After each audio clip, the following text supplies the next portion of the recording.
Project Rear Sleeper Lights finished. 2 lights to 8 lights. That didn't turn out too bad. First we had to tape it and measure it. 8 7/8 inches to center. Go around and mark it. There, they're all marked and ready for drilling. Need a 4.5-inch hole saw to do that.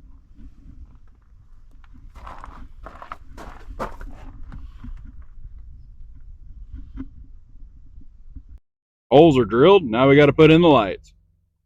Got to really watch that second one from the bottom, close to the bunk line. Got to make sure you don't drill into the bed frame. Got a little wild. Whoops.